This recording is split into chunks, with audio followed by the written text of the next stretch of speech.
Hello friends. उम्मीद है आप सब लोग अच्छे होंगे। तो आज हम कंप्यूटर एडेड मैन्युफैक्चरिंग में आगे बढ़ेंगे। मैंने इससे पिछले वाले लेक्चर में ऑटोमेशन के बारे में बताया था। तो बेसिकली ऑटोमेशन का जब भी कोई वर्ड ऑटोमेशन का मतलब आता है तो उसका मतलब ये है सिंपल वर्ड्स में कि हम लोग ह्यूमन ह्यूमन के इंटरेक्शन को कम से कम रखना चाह रहे हैं। ठीक, यानी जो ह्यूमन में कंट्रोल उसको कम से कम करना चाह रहे हैं। तो आज हम लोग देखेंगे सबसे पहले इसमें टाइप्स ऑफ ऑटोमेशन। तो there are three types of automation. First one is your fixed automation, second one is your programmable automation and third one is your flexible automation.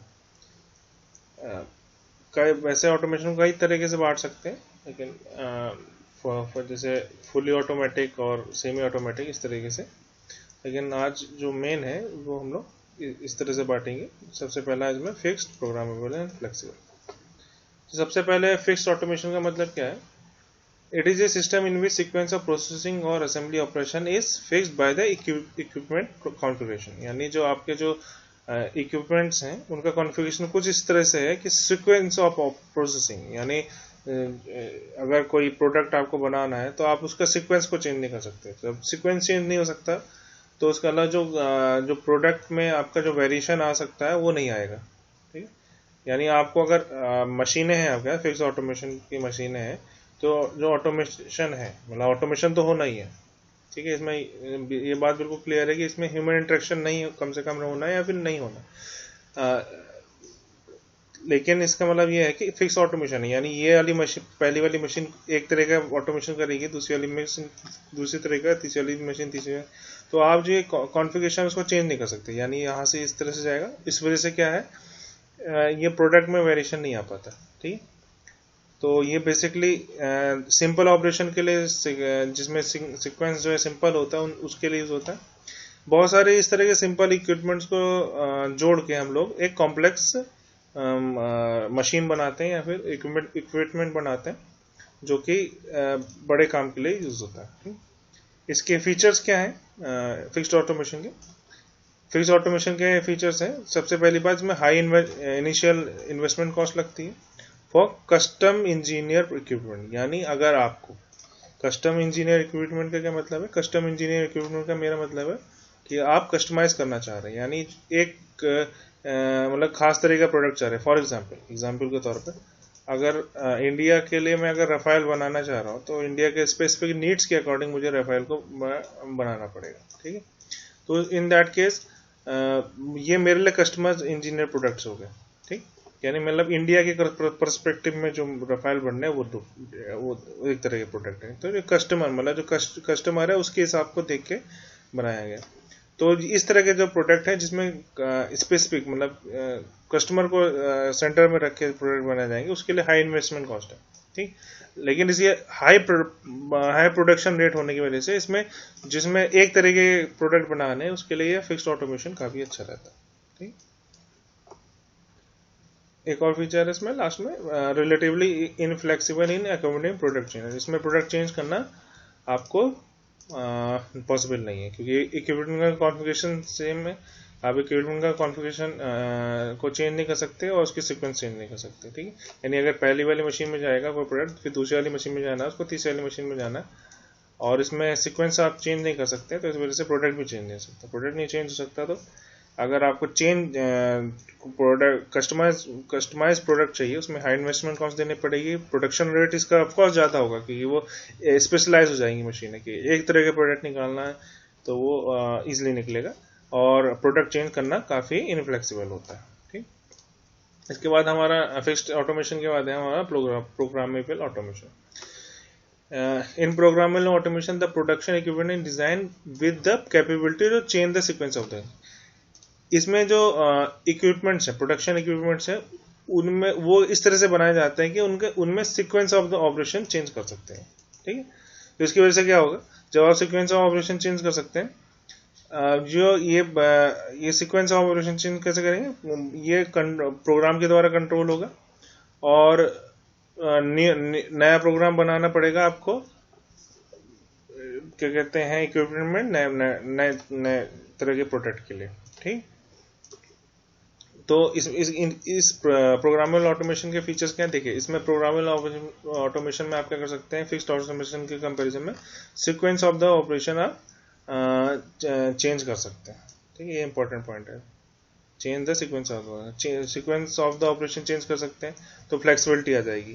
Flexibility in the sense कि आपके पास जो product आएंगे उसमें आप variation ला सकते हैं। ठीक, तो the main features of the programmable automation are high investment cost in general purpose procurement. देखिए, मैं जब फिक्स ऑटोमेशन बोल रहा हूँ जनरल, तो उस टाइम पे हाई प्रोडक्शन रेट दे रहा है, but in case of programmable automation जिसमें आप जो है एक सीक्वेंस ऑफ ऑपरेशन चेंज कर सकते हैं, वो हाई इन्वेस्टमेंट कॉस्ट दे रहा है जनरल प्रोडक्ट के लिए। जनरल प्रोडक्ट जो आप जनरली यूज करते हैं, जैसे फॉर एग्जांपल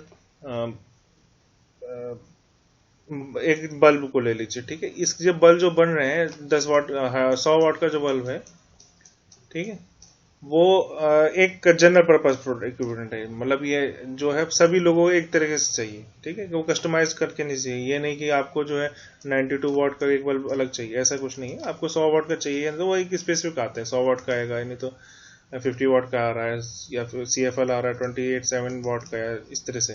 ठीक है, तो ये जनरल पर्पज इक्विपमेंट्स है।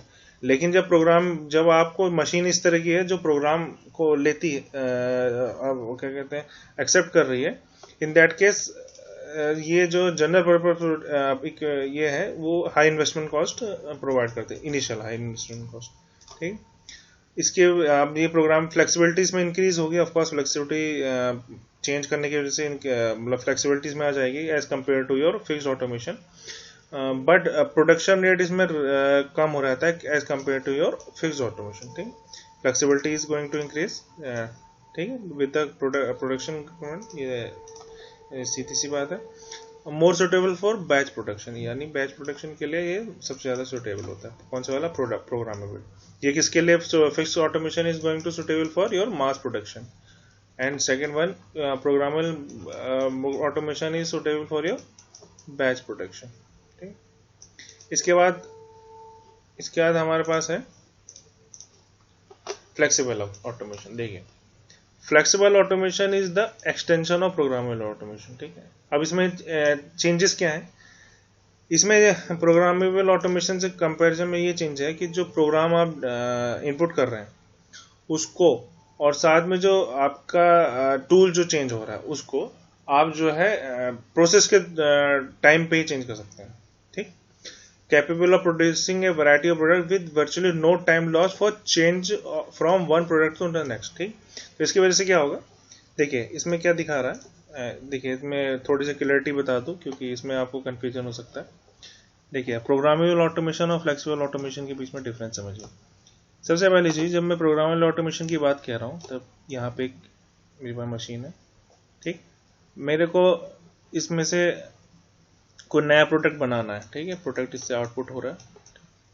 इन केस ऑफ इसकी एक क्वांटिटी हो रही है कि 2 क्वांटिटी हो रही है कि 3 क्वांटिटी हो रही है प्रोडक्ट की आउटपुट, 3 सपोज करें मुझे 3 प्रोडक्ट बनाने हैं, तो इन दैट केस मैंने इसमें प्रोग्राम इनपुट करा और यहाँ से मुझे आउटपुट मिला एज ए प्रोडक्ट। मैंने पहले बनाई, दूसरी बनाई, तीसरी बनाई, फिर जब मुझे नेक्स्ट क्या कहते हैं प्रोडक्ट बनाना है इन case of programmable automation, in that case मुझे क्या करना पड़ेगा, इस प्रोडक्शन को रोकना पड़ेगा।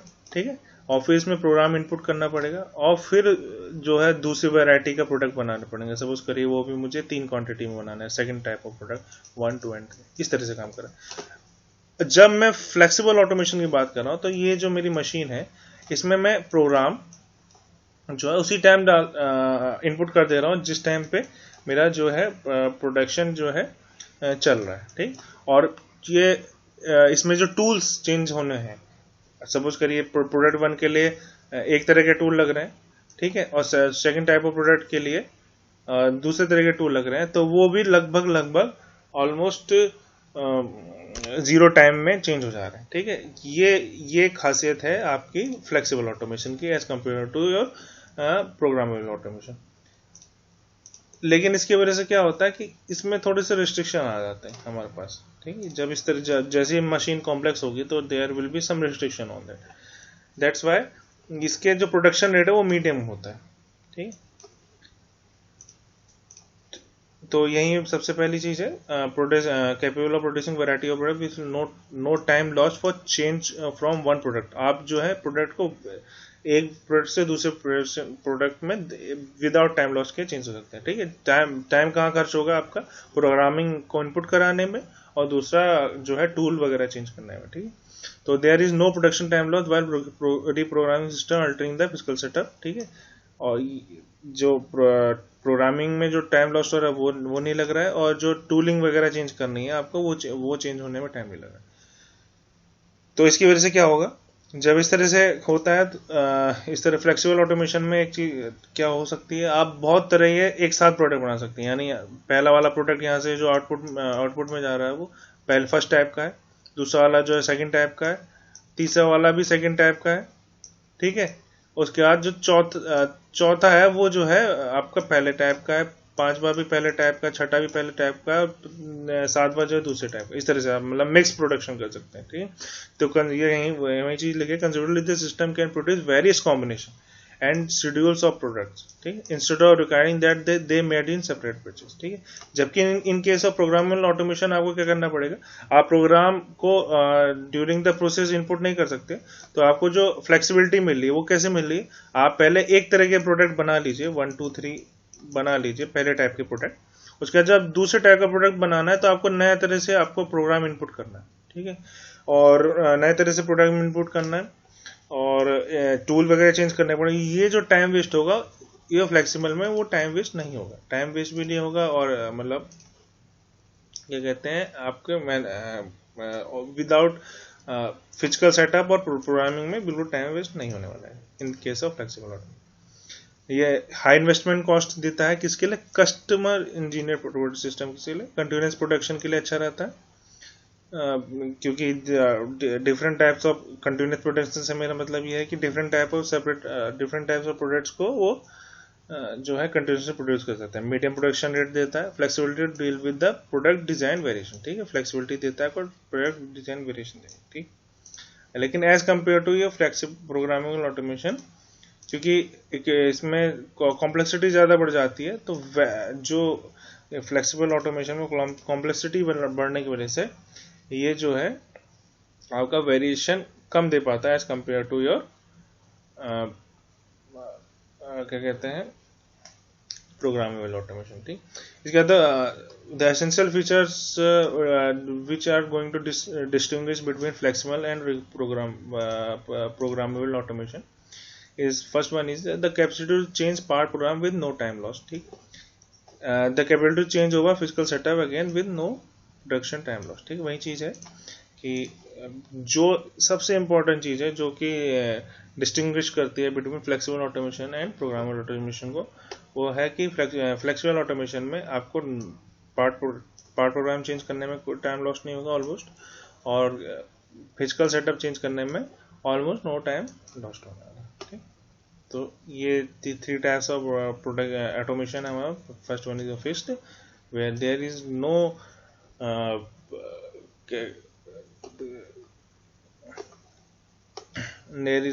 Capability to change the product sequence, and that's why there is no ability to change the variation in the product.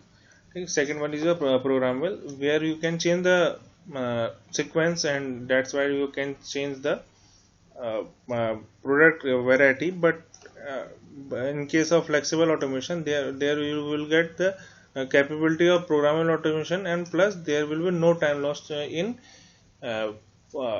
during your changeover time for the tool and fixtures, and no time lost for the part program also.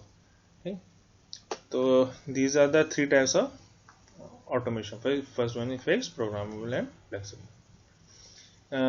Here you can see the chart between product variety and production volume. Okay.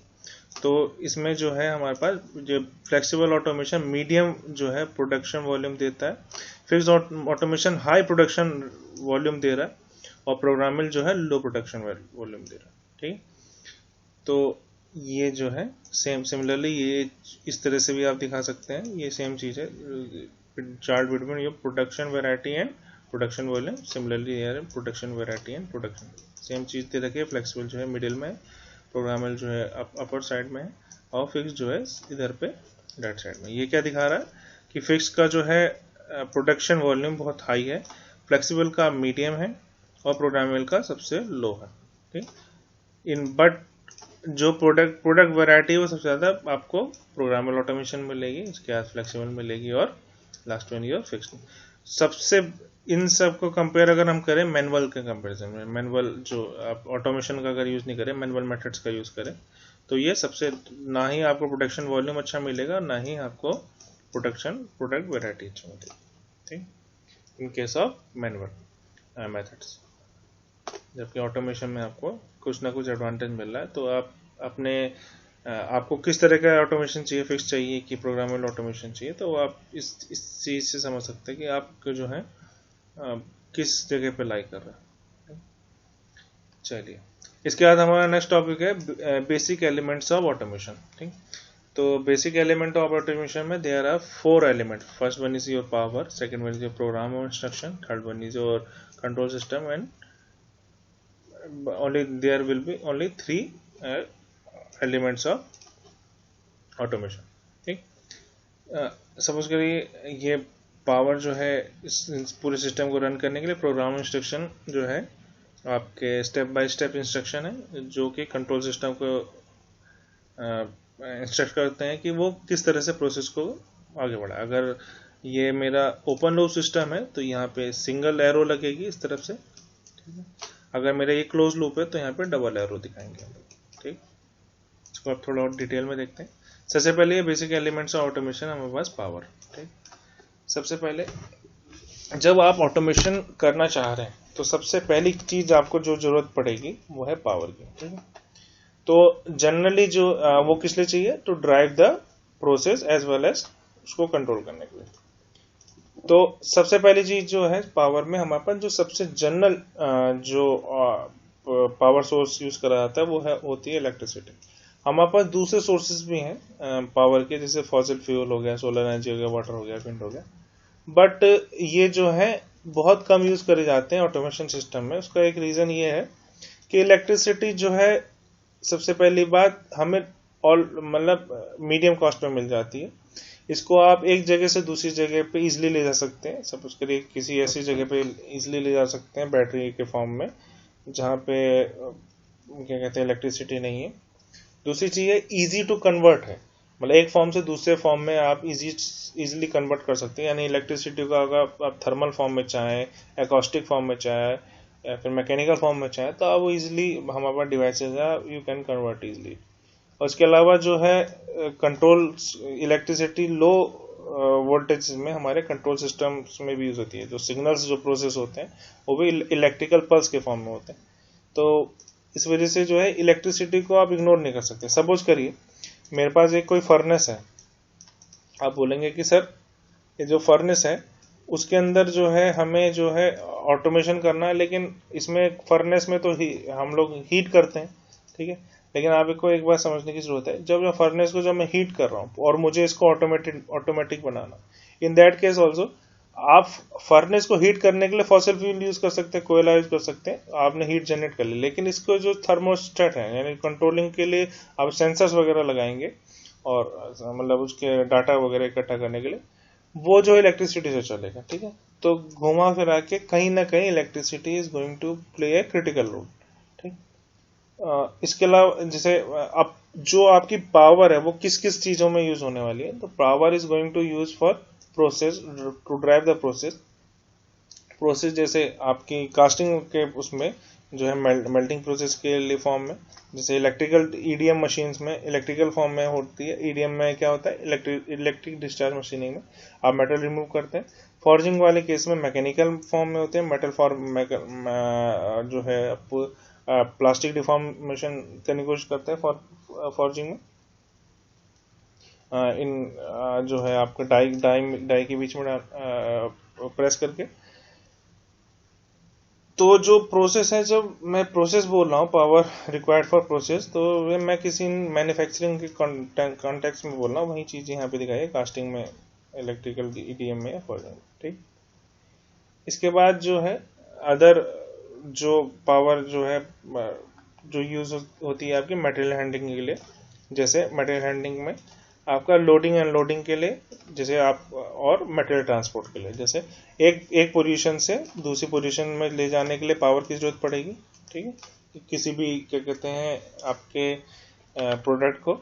उसके अलावा जब आप manufacturing कर रहे हैं किसी कम industry के अंदर, तो एक पोजीशन से दूसरी पोजीशन में ले जाने के लिए आपको पावर की जरूरत पड़ेगी, और उसको किसी प्लेटफॉर्म पे रखने के लिए या फिर कहीं पे रखने के लिए लोडिंग या अनलोडिंग के लिए पावर की जरूरत पड़ेगी, ठीक है।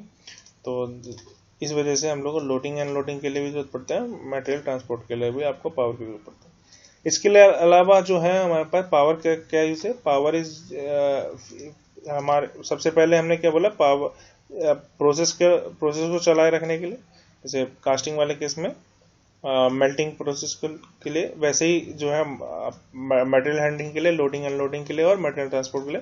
सिमिलरली आपको पावर के लिए चाहिए रहेगी पावर फॉर ऑटोमेशन। ऑटोमेशन यानी सबसे पहले जो है कंट्रोल यूनिट को चलाने के लिए जो है आपके गिवन प्रोग्राम और इंस्ट्रक्शन को एक्चुएटर को परफॉर्म करने के लिए देता है। एक्चुएटर से मेरा क्या मतलब है, एक्चुएटर से मेरा मतलब है कि सपोज करिए मोटर है, ठीक है, इसको एक्चुएटर जैसे मोटर हो गया, स्विचेस हो गया, ये जो है जो कि आपके प्रोसेस को परफॉर्म करते हैं उनको एक्चुएटर्स बोलते हैं, ठीक। तो मोटर को चला आप इलेक्ट्रिसिटी इसको प्रोवाइड करेंगे तो मोटर चलेगी, ठीक। और इसको ये सबसे पहले तो ये चीज है एक्चुएटर को चलाना। तो और दूसरी है इसको कंट्रोल करने, कंट्रोलर की जरूरत पड़ेगी आपको, ताकि मैं इस मोटर को कंट्रोल कर सकूं, ठीक है। तो इसको चलाने के लिए आपको पावर की जरूरत पड़ेगी, और ये कंट्रोलर किसको फॉलो कर रहा होगा, प्रोग्राम इंस्ट्रक्शन को फॉलो कर रहा होगा। मतलब जो प्रोग्राम है उसको ही कंट्रोलर जो है मोटर को समझा रहा होगा कि ऐसे ऐसे चलना है। तो इस सारे प्रोसेस को करने के लिए आपको जो है पावर की जरूरत पड़ेगी। इसलिए आपको पूरे कंट्रोल यूनिट को चलाने के लिए सबसे पहले पावर की जरूरत है। Similarly power to actuate the control signal, और इसके अलावा हमारे पास डाटा एक्विजिशन है, इंफॉर्मेशन प्रोसेस, एंड जो डाटा इकट्ठा करना और इंफॉर्मेशन प्रोसेस करने के लिए आपको जो है पावर की जरूरत पड़ेगी। तो पावर फॉर ऑटोमेशन में सबसे पहली चीज है कंट्रोल करने के लिए, पावर टू एक्चुएट करने के लिए, एक्चुएटर को कंट्रोल सिग्नल भेजने के लिए और उसको संभालने के लिए। एक्चुएटर से मेरा मतलब है जो चीज जो है प्रोसेस को परफॉर्म कर रही है, जैसे स्विचेस हो गए, मोटर्स हो गए, तो ये जो है एक्चुएटर्स कहलाते हैं, ठीक। इसके अलावा डाटा एक्विजिशन और इंफॉर्मेशन प्रोसेसिंग। सबसे पहला हमारे पास एलिमेंट कौन सा था, पावर का। इसके बाद next element is your programme instruction. Programme instruction क्या है, इसको हम लोग वर्क साइकिल प्रोग्राम भी कभी कभी बोलते हैं। It is basically set of instruction होते हैं जो कि परफॉर्म करने होते हैं। वो बेसिकली जो कोडिंग होती है, जैसे सीएनसी मशीन में आप जो पार्ट प्रोग्राम लिखते हैं उसको आप प्रोग्राम ऑफ इंस्ट्रक्शन से समझ सकते हैं, ठीक है। कि आपने मशीन को आपने बोला कि कुछ इस तरह से चलना है, फिर इसके बाद कुछ इस तरह से चलना है, फिर किसी भी इस तरह से चलना है। ये सब जो सेट ऑफ इंस्ट्रक्शन है, कि सपोज करिए सीएनसी मशीन की अगर मैं बात करूं, तो आपको ये प्रोग्राम कैसे लगेंगे, इसमें आपको मशीन को बताना पड़ेगा कि इस पोजीशन से पहले इस पोजीशन में जाना है टूल को, फिर इसके बाद इस पोजीशन में इस पोजीशन पे जाना है, इसके इस पोजीशन पे जाना है। तो ये जो प्रोसेस है, उसके बाद इस जगह से इस जगह पे आपको कट करना है। ये जो पूरी प्रोसेस है आप जो है एक प्रोग्राम और इंस्ट्रक्शन के थ्रू उसको समझाते हैं, ठीक है। तो इसको कई बार हम लोग इसका दूसरा नाम है वर्क साइकिल प्रोग्राम में बोलते हैं, ठीक। ये जो प्रोग्राम इंस्ट्रक्शन है डिफरेंट ऑटोमेटिक मशीन के लिए डिफरेंट नाम से जाना जाता है। सीएनसी मशीन के लिए हम लोग इसको ही पार्ट प्रोग्राम बोलते हैं, ठीक। रोबोट के लिए भी, क्योंकि रोबोट भी एक ऑटोमेशन का पार्ट है, तो उसके लिए हम लोग इसको पार्ट प्रोग्राम में बोलते हैं। वो प्रोग्राम सिंपल प्रोग्रामिंग लैंग्वेज में हम लोग प्रोग्राम बोलते हैं, ठीक है। तो सीएनसी के फॉर्म जब हम बात करते हैं या एनसीसीएनसी की बात करते हैं, तो in that case we are saying that it is part program. तो बेसिकली कुछ नहीं है, ये सेट ऑफ इंस्ट्रक्शन है जो स्टेप बाय स्टेप आपको बताना है कि वो किस तरह से परफॉर्म करे, ठीक। तो इसके बाद है हमारे पास ये हो गया दो एलिमेंट्स हो गए, first one is a power, second one is a programming instruction, third जो एलिमेंट है हमारे पास उसको बोलते हैं कंट्रोल सिस्टम। ठीक, तो कंट्रोल सिस्टम क्या करता है, जो प्रोग्राम और इंस्ट्रक्शन आए हैं उसको एग्जीक्यूट करने का काम करता है। ठीक है, तो बेसिकली कंट्रोल सिस्टम हमारे दो तरह के होते हैं, एक होता है open loop control system, second one जो है क्लोज लूप कंट्रोल सिस्टम।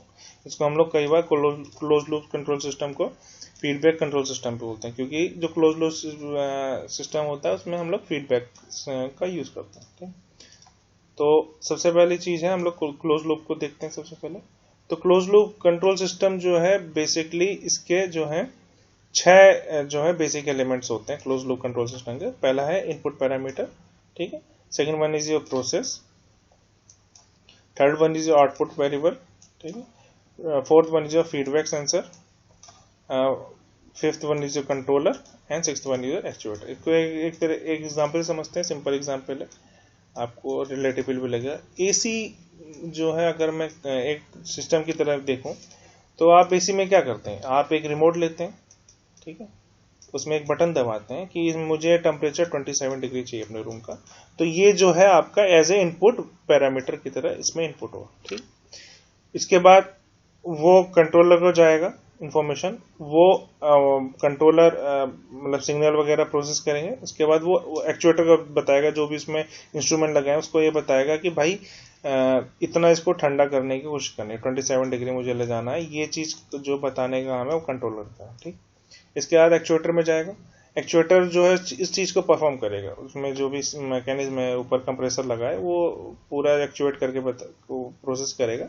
उसके बाद उसमें प्रोसेसिंग होगी, कूलिंग वाली जो प्रोसेस होनी है वो एसी करेगा। ठीक, उसके बाद ये जो है आपके कुछ टेम्परेचर देगा, सपोज करिए आपने अभी तो 27 डिग्री दवा पे पुट करा, लेकिन बाहर का टेम्परेचर जो है 35 पे है, इस वजह से जो रूम का टेम्परेचर है इसकी वजह से क्या हुआ 30 डिग्री आया है, तो आपको, लेकिन आपको तो 27 चाहिए था, तो ये जो फीडबैक सेंसर है वो इसको सेंस करेगा कि नहीं अभी टेम्परेचर जो है 27 नहीं पहुंचा, ये 30 डिग्री पे ही है, तो फीडबैक सेंसर जो है इससे पीछे इसको सेंस करेगा, जो भी सेंसर लगे होंगे उसमें, उसके बाद वो कंट्रोलर को भेजेगा। कंट्रोलर क्या करेगा, जो इनपुट है 27 डिग्री और ये जो आउटपुट है वो 30 डिग्री, इन दोनों को कंपेयर करेगा 30 माइनस 27, तो ये जो है एक एरर सिग्नल जनरेट करेगा, जो कि फर्दर आपके एक्चुएटर को भेजा जाएगा कि हाँ जो है यहाँ पे अभी 30 डिग्री है और आपको 27 चाहिए, और इसकी वजह से मुझे ज़्यादा काम करना, एक्चुएटर को कंप्रेसर को ज़्यादा काम करना पड़ेगा ताकि मैं 27 डिग्री अचीव कर पाऊँ। तो कंट्रोलर जो है इसको एक एरर सिग्नल भेजेगा कि नहीं अभी मतलब जो आपका जो डिजायर्ड है 27 डिग्री वो नहीं अचीव हुआ, तो एक्चुएटर को और काम करना पड़ेगा, फिर वो प्रोसेस को कूलिंग और करेगा जब तक ये 27 डिग्री पे जाके सेट ना हो जाए। जब ये 27 डिग्री पे सेट हो जाएगा तो आपका वो चीज अचीव होगी। ठीक है, तो ये जो in case of close loop control system we are using feedback sensor, but on the other hand for open loop control system only the feedback sensor is not there. तो इसको देखते हैं एक बार फिर।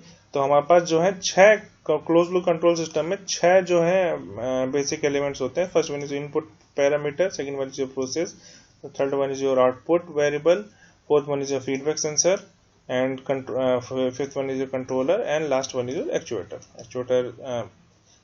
सीएनसी मशीन की जब मैं बात करता हूँ तो वो मोटर्स होती हैं बेसिकली।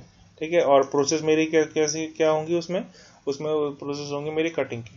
ठीक है, और आउटपुट इनपुट पैरामीटर क्या होगा कि पोजीशन ऑफ द टूल। ठीक है, सपोज करिए पोजीशन जो है मेरे इनपुट पैरामीटर, और आउटपुट पैरामीटर क्या होगा, वो भी एक पोजीशन होगी जो एक्चुअल में अचीव करी गई होगी, और ये क्या है डिजायर्ड पोजीशन होगी, और ये पीछे से फीडबैक सेंसर से सेंस करेगा और ये बताएगा कि कंट्रोलर के हाँ ये अचीव हुई कि नहीं है। अगर नहीं अचीव हुई है तो कंट्रोलर जो है इसको फिर एक्चुएटर को समझाएगा, यानी मोटर को, इन case of CNC machine motor को समझाएगा कि नहीं ये जो है अभी अचीव नहीं है, तो वो जो है प्रोसेस को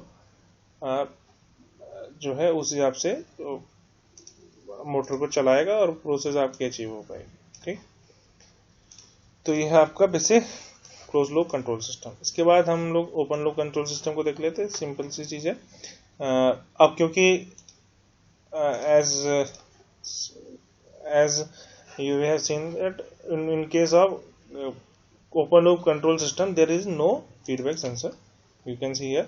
तो आपको क्या है, आपको एक आउटपुट वेरिएबल मिलेगा. तो आपने सपोज करिए अगर मैं कुछ आप सीएनसी मशीन की बात करूं अगर, तो इन दैट केस जो है, जो भी आपकी पोजीशन अचीव हो रही है वो जो है एज ए फीडबैक के लिए फॉर्म में इसमें इनपुट में आनी नहीं है. तो इस वजह से आप कंपेयर नहीं कर पाएंगे. ठीक है, there is no comparison made between the actual value जो आप अचीव कर रहे हैं, जो आउटपुट वेरिएबल के फॉर्म में है, उसको जो है आप of output and the desired input parameter को आप कंपेयर नहीं कर पा रहे हैं. ठीक है, तो बेसिकली जो पूरी जो ओपन लूप कंट्रोल सिस्टम है बेस किस पे है कि ये जो भी चीजें कंपोनेंट्स है, यानी मोटर ढंग से काम करे, प्रोसेस ढंग से हो जाए, और इनपुट पैरामीटर जो है बिल्कुल ये जो मॉडलिंग है आपकी बिल्कुल अच्छी तरह से होनी चाहिए, मतलब इसमें कोई भी गलती ना हो, ताकि अगर क्योंकि आपके पास फीडबैक के लिए कुछ नहीं है. ठीक है, आप मतलब इसको इम्प्रूव नहीं कर सकते अगर आपकी गलत पोजीशन चली गई.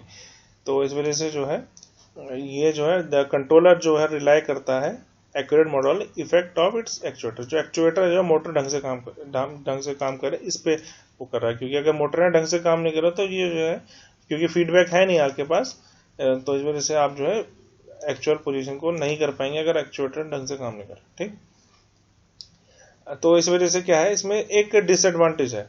डिसएडवांटेज क्या है, क्या ऐसा हो सकता है कि open with an open loop system there is always risk that the actuator will not have the intended effect on the process, and that is the disadvantage of open loop system. तो जो हमारे actual ऐसा हो सकता है कि open loop control system में आज आप कंट्रोलिंग कर रहे हैं तो डिजायर्ड वैल्यू ना दे, तो ये हमेशा एक रिस्क लगा रहता है. लेकिन इसका एक एडवांटेज है कि ओपन लूप कंट्रोल सिस्टम जो है काफी सिंपल होता है. ठीक है, क्योंकि इसमें फीडबैक वगैरह नहीं लगा और लेस एक्सपेंसिव होता है as compare to your close loop control system. ठीक, तो ये चीज है. तो हम लोग जो ओपन लूप कंट्रोल सिस्टम कहाँ यूज कर सकते हैं. ठीक है, अब क्योंकि रिस्क फैक्टर है, लेकिन इसका कुछ एडवांटेज है कि सिंपल और in compare to your close loop system इन सस्ता पड़ता है. इस वजह से हम लोग ओपन लूप कंट्रोल सिस्टम का कहाँ यूज करते हैं, the action perform by the control system are simple. ठीक, जहां पे भी एक्शन जो है हमारा ओपन लूप को यूज करने के लिए जहां पे सिंपल टास्क हो वहां पे हम लोग यूज कर सकते हैं. जो मोटर है बहुत रिलायबल हो उस जगह पे यूज कर सकते हैं, यानी मतलब जो एक्चुएटर है वो बहुत रिलायबल हो उस जगह यूज कर सकते हैं. जो रिएक्शन फोर्स आपके पर आ रहा है, सपोज करिए जब मैं मोटर की बात कर रहा हूँ तो मोटर चलेगी, इसकी वजह से जो है आपका टूल जो है मूव करेगा. ठीक है, तो अगर इस पर रिएक्शन फोर्स इस तरह से नहीं आ रहा कि इसकी पोजिशनिंग की प्रॉब्लम क्रिएट करे. ठीक है, यानी एक्चुएटर के जो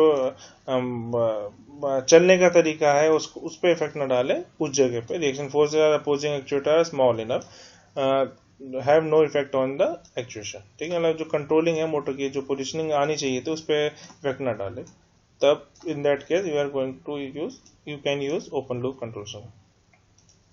अगर इन तीनों में कोई भी कैरेक्टरिस्टिक नहीं हो पा रही है तो हम लोग generally we have to go for close loop control system.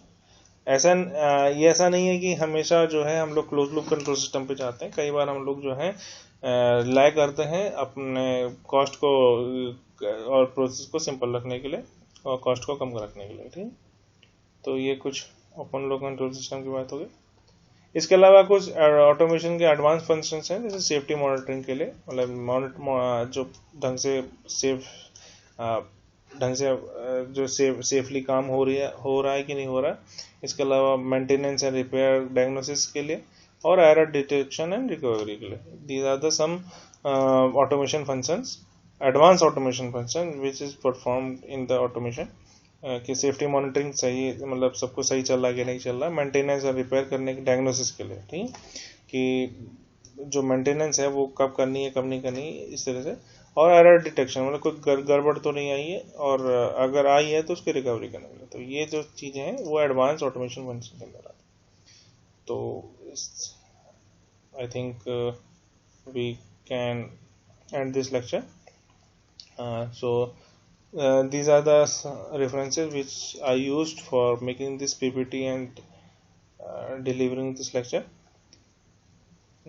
Thank you.